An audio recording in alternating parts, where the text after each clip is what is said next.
A very good afternoon to all of you. I am CA Jeena Agrawal. You're welcome to my channel. And आज हम बात करने वाले हैं partnership accounting की, जो कि क्लास 12th के लिए इम्पोर्टेंट है। और पार्टनरशिप अकाउंटिंग में हम बात करने वाले हैं चेंज इन पीएसआर। पीएसआर का मतलब क्या होता है? Profit sharing ratio. उसमें चेंज भी हो सकता है।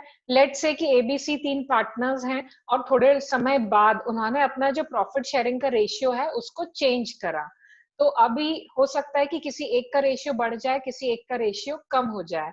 तो ये चेंज इन पीएसआर जब होता है तो उसको हम कैसे सॉल्व करते हैं, एंड हम ये भी देखने वाले हैं कि चेंज इन पीएसआर किस किस सिनेरियो में आपको काम आता है। So let's begin with the class. Let me share my screen with you. I hope आपको स्क्रीन दिख रही है एंड क्लियर दिख रही है। ओके तो जैसा मैंने कहा कि ए, बी एंड सी अगर 3 पार्टनर्स हैं और उन्होंने अपना कुछ प्रॉफिट शेयरिंग रेशियो को कुछ चेंज किया, तो अब हम उसको कैसे सॉल्व करेंगे। और जब भी चेंज इन पीएसआर होगा तो उसको भी हम रिकॉन्स्टिट्यूशन ऑफ पार्टनरशिप फर्म कहेंगे। उसको रिकॉन्स्टिट्यूशन क्यों कह रहे हैं हम? क्योंकि उनका एक पुराना एग्रीमेंट चेंज हो गया है, पुराना एग्रीमेंट खत्म हो गया है, नया एग्रीमेंट अब फॉर्म हो गया है, इसलिए इसको रिकॉन्स्टिट्यूशन कहा जाएगा। ये जो चेंज इन पीएसआर होता है ये किस किस सिनेरियो में काम आता है? जब अगर प्रॉफिट शेयरिंग रेशियो का कुछ ना कुछ चेंजेस आया है तो रिकॉन्स्टिट्यूशन उस टाइम भी होगा जब चेंज इन पीएसआर है। रिकॉन्स्टिट्यूशन उस टाइम भी होगा जब admission of a new partner है, retirement of a old partner है, डेथ ऑफ ए पार्टनर है या अमालगमेशन है। ये सारे सिनेरियो में हम बोलेंगे कि रिकॉन्स्टिट्यूशन ऑफ पार्टनरशिप हुई है, एक एग्रीमेंट खत्म हुआ है, दूसरा एग्रीमेंट चेंज हुआ है। इस केस में हमको ये भी अंडरस्टैंड करना है कि डिसोल्यूशन ऑफ पार्टनरशिप किसको बोलेंगे and dissolution of partnership firm किसको बोलेंगे।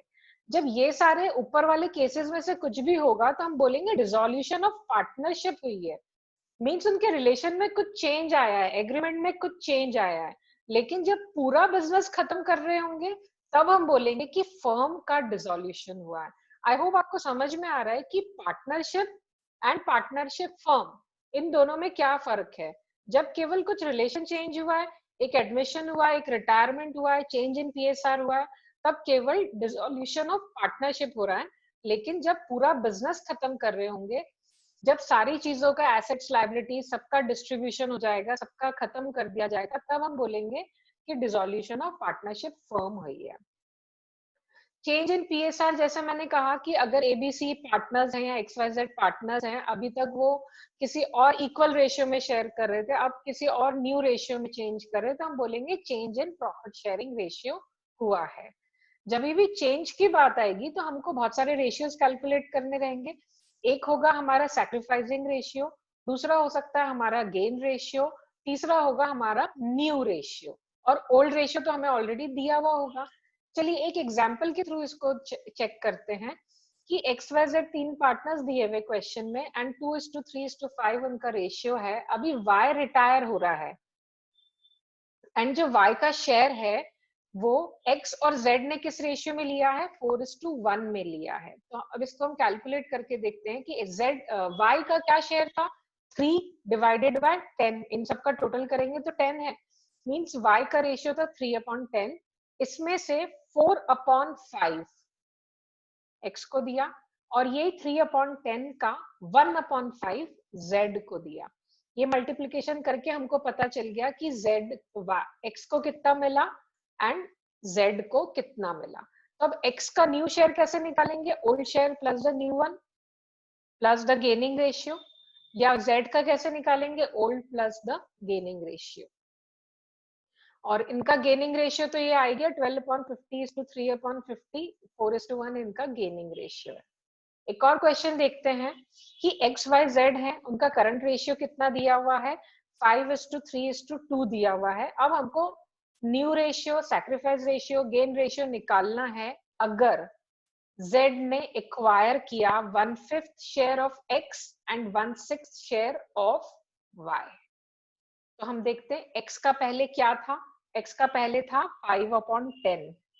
X कितना दे रहा है? 1/5। तो 5/10 का 1/5 शेयर निकाला तो वो आ गया एक्स का सैक्रिफाइसिंग रेशियो, एक्स ने इतना पोर्शन अपने हिस्से में से किसको दिया है, वाई को दिया है, सॉरी जेड को दिया है। ऐसे ही y का सैक्रिफाइसिंग निकालना चाहेंगे तो y का पहले कितना शेयर था, 3, ये जो 3 है 3/10 था उसका ओरिजिनल, और उसमें से उसने कितना दिया है, उसमें से उसने दिया है 1/6। तो 3/10 मल्टीप्लाई बाय 1/6, यानी कि ये आ गया आपका 3/60, इसको रिड्यूस किया तो 1/20। y ने कितना सैक्रिफाइस किया है, 1/20। तो x ने कितना दिया था, y ने कितना दिया था, ये दोनों हमें मालूम पड़ गए। तो हमने एक क्वेश्चन सॉल्व कर लिया कि सैक्रिफाइसिंग रेशियो कितना है। तो z ने कितना रिसीव किया, ये और ये, इन दोनों को ऐड किया तो z का रिसिप्ट निकल आई। तो गेनिंग पोर्शन भी मालूम पड़ गया, सैक्रिफाइसिंग भी मालूम पड़ गया। ठीक है, इसको हमने डिनोमिनेटर्स इक्वल कर लिए। x ने कितना दिया था 1/10, y ने कितना दिया था 1/20। इसको मैंने एलसीएम निकाल के कन्वर्ट कर लिया तो मेरा आ गया 2:1 इनका सैक्रिफाइसिंग रेशियो है, और z का गेनिंग रेशियो तो आ ही गया। अब हम न्यू रेशियो कैसे निकालेंगे, हमने तीनों के ओल्ड रेशियोज लिख दिए 5:3:2, ठीक है। z ने x ने कितना दिया 1/10, माइनस कर देंगे, ये आंसर आ गया। y ने कितना दिया, इतना दिया, माइनस करके ये आंसर निकाल देंगे। z ने कितना लिया ओल्ड वाला प्लस उसका गेन, दोनों का मिला के जो उसको गेन हुआ, तो ये हमारा न्यू रेशियो कैलकुलेट हो गया। आई होप आपको समझ में आ रहा है कि चेंज इन पीएसआर होता है तो हम इसको कैसे सॉल्व करते हैं। I hope you are liking the video and you are understanding it. तो प्लीज इसको लाइक कीजिए, मेरे चैनल को सब्सक्राइब कीजिए, बेल बटन को भी प्रेस कर दीजिए। एंड नहीं पसंद आ रहा है या नहीं समझ में आ रहा है तो प्लीज कमेंट बॉक्स में लिखिए, आप डिसलाइक भी कर सकते हैं। I will further try to improve it. अब हम हमारे लेक्चर में आगे देखते हैं कि चेंज इन पीएसआर कब कब इंपॉर्टेंट हो जाता है। तो आप खुद इमेजिन करिए कि अगर कोई रेशियो चेंज हो रहा है, एग्जिस्टिंग पार्टनर ही है, पहले भी एक्स और वाई थे, अभी भी एक्स और वाई है, लेकिन उनका जो प्रॉफिट का रेशियो था वो चेंज हुआ, तो हमको कैलकुलेट करना पड़ेगा हमारा सैक्रिफाइसिंग एंड गेनिंग रेशियो। अगर गुडविल ट्रीटमेंट हमको करना है, चेंज इन पीएसआर हुआ तो गुडविल का भी ट्रीटमेंट करना पड़ेगा, उसके लिए भी ये इंपॉर्टेंट है। और जब ये reserves and profit and loss balance sheet में पड़े हैं तो वो पहले ओल्ड रेशियो के हिसाब से पड़े थे, अब आपने रेशियो चेंज कर लिया तो इसका एडजस्टमेंट एंट्री आपको करनी पड़ेगी। रिवैल्यूएशन जब होगा असेट्स का, रीअसेसमेंट होगा लायबिलिटीज का, तब फिर अगर चेंज इन पीएसआर हुआ तो ये अगेन इंपॉर्टेंट हो जाएगा। कुछ एडजस्टमेंट ऑफ कैपिटल करना होगा, उसके लिए भी इंपॉर्टेंट हो जाएगा।